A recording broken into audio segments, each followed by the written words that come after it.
अरे लालू जी यूं ही बगाने रहोगे क्या? घर वापस जाए हम? अरे तुम्हारी वजह से भरी दोपहरी में हम दोपहर की नींद छोड़कर आते हैं और तुम चुपचाप बैठी हो। तो क्या करूं मोदी जी, नाचूं क्या मैं? अगर तुम भरी दोपहरी में यहाँ पर आकर बैठते हो पेड़ के नीचे तो इसमें मेरी क्या गलती है? बताओ, मेरे लिए बैठते हो क्या? और लालू जी किसके लिए बैठती है? हम तुम्हारे लिए तो आके बैठती हैं। तुम्हारे साथ यहाँ बैठ के चार बातें हो जाती है और इस पेड़ की ठंडी हवा मिल जाती है। अब इतनी भयंकर गर्मी पड़ रही है, घर पर नींद तो आ नहीं पाती दोपहर में, और आप तो यूं ही अनजान बन रहे हो। अरे आपकी कहानी के लिए भी तो हम यहाँ पर आते, कहानी सुनाओ। अरे लालू जी इतनी देर से बैठे बैठे हुक्का गुड़गुड़ा रहे हो, कम से कम एक कहानी सुनाई दो। मोदी जी सही तो कह रहे हैं, सबको कहानी का ही लालच। चलो सुनाता हूँ एक कहानी, ध्यान से सुनना।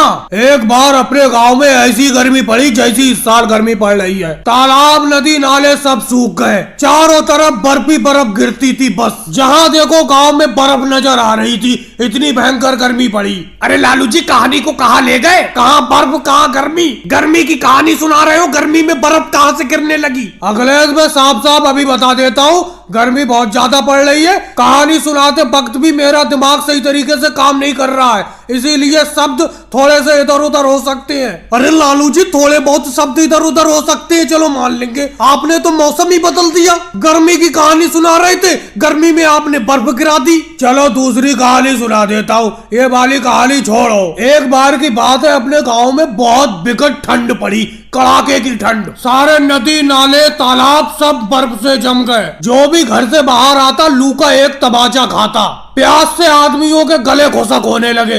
अरे लालू जी फिर से कहानी को आप दूसरी दिशा में ले गए। कहा गांव में सर्दी बर्फ पड़ी थी और इस बर्फ में लोगों को लू के तमाचे कैसे लगने लगे, प्यास से गले घुसक कैसे होने लगे? अरे आप गर्मी में ले गए कहानी को। तो क्या हुआ योगी जी, गर्मी में ले गया? मौसम देख रहे हो, गर्मी का मौसम तो ही चल रहा है। छोड़ो कहानी को, आज कहानी सुनाने का मन ही नहीं है मेरा।